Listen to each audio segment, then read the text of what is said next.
បាទជំរាបសួរក៏ដូចជាសួស្តីអ្នកទាំងអស់គ្នាស្វាគមន៍មកកាន់វីដេអូថ្មីជួបជាមួយខ្ញុំយូវីដេអូនេះគឺខ្ញុំបង្ហាញអ្នកនេះពីរបៀបការបើក Twitter ដែលហៅថា Authenticator app នេះជាមួយនឹង Discord អញ្ចឹងយើងចូល Discord មកអ្នកនេះចូលទៅកាន់កន្លែង profile យើងនិងសូ profile បន្ទាប់មកតែនឹងអ្នកចុចតែម្ដងទៀតអញ្ចឹងចុចម្ដងទៀតវានឹងឃើញពាក្យ account ទី2នេះអ្នកចុចមកបន្ទាប់មកអ្នកនឹងអុំមកក្រោមនឹងឃើញពាក្យថា enable authenticator app នេះអញ្ចឹងអ្នកចុចកន្លែងហ្នឹងមកហើយមាន security key ខ្ញុំអត់ add ទេអញ្ចឹងដោយសារខ្ញុំដោយសារហ្នឹងសារមានបញ្ហាពេកអញ្ចឹងខ្ញុំអត់ add ទេណាខ្ញុំ add ទៅលើតា Twitter ទេហើយកន្លែងហ្នឹងខ្ញុំអត់ recommend ឲ្យតឲ្យប្រើទេព្រោះវាពិបាកនៅពេលដែល recovery account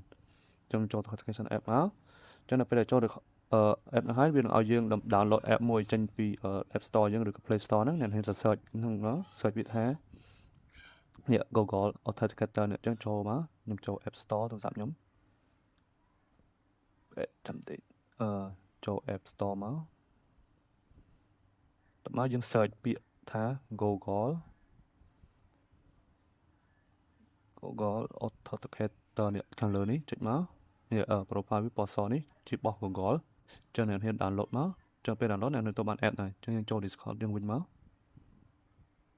តមកអ្នកនឹងចុចពាក្យថា nick នេះតមកវានឹងទទួលបានកូដមួយអញ្ចឹងអ្នកនឹងពី copy កូដហ្នឹងមកតមកយើង nick ទៅមកអញ្ចឹង nick នេះវាជាកូដចេញពី app មិញយើងចូលទៅ app មិញមកអញ្ចឹងរបៀបការ set up យើងនឹងចុចបូកនេះមួយមកតមកចុចពាក្យ enter setup key តមកខាងលើនេះគឺឈ្មោះនេះនឹងចាក់ដាក់មិនក៏បានដែរអញ្ចឹងបើសិន Discord ដាក់ Discord បើសិនជាឲ្យឡើងនេះ key អញ្ចឹងយើងដាក់ key មកតមក time base នេះអ្នកនេះរើសពី option time base ខំតែខ្ញុំយក time base ទៅឲ្យវា reset ដល់2មិនបន្តិចម្ដងអញ្ចឹងតាមគេ set ចឹងមក copy វាមកតមកខ្ញុំចូលទៅកាន់ Discord យេអញ្ចឹងខ្ញុំ allow password មកតមកឡើងនេះគឺបំរើយើងឲ្យ password ដើម្បី make sure ថាយើងជាម្ចាស់ account យេអញ្ចឹងខ្ញុំឲ្យ password មកឲ្យ password ហើយយើងចុច submit ទៅមុខងារហ្នឹងវារួចរាល់ជា activate ឬ V ហើយអញ្ចឹងពេលហ្នឹងនេះថា 2FA is activate អញ្ចឹងមាន add key តែខ្ញុំ add ទេខ្ញុំប្រើតែមុខងារមួយហ្នឹងទេដោយសារវា secure account អញ្ចឹងគុណសម្បត្តិទៅលើ Twitter ហ្នឹងវាងាយស្រួលនៅពេលដែលមានអ្នកណាមួយដែលគាត់ login account របស់យើងណាអញ្ចឹងវានឹងទាមទារកូដមួយហ្នឹងចេញពីទូរស័ព្ទរបស់យើងហើយអញ្ចឹងវាជួយ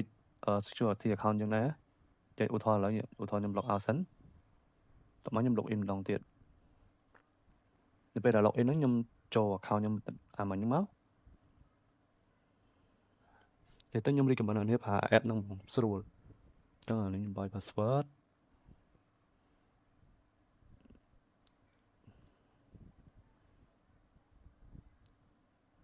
ខុសស្រ័យជាស្រ័យចាំតិចអញ្ចឹង password ខ្ញុំអញ្ចឹងអ្នកនេះឃើញ password បាច់ផឹងព្យាយាម login ណាខ្ញុំដូរ password ហើយអញ្ចឹង login មកនិយាយអញ្ចឹងឡើយនេះវាតម្រូវអ្នកនេះធ្វើការ two factor មិញហើយដែលហៅអីគេ Google Authenticator ហ្នឹងគេហៅថា two factor ឬក៏ហៅហ្នឹងហៅ third party វាណាអញ្ចឹងយើងធុបមក login មកវាទីហើយយេអញ្ចឹងរបៀបការ login មានតែប៉ុណ្្នឹងទេ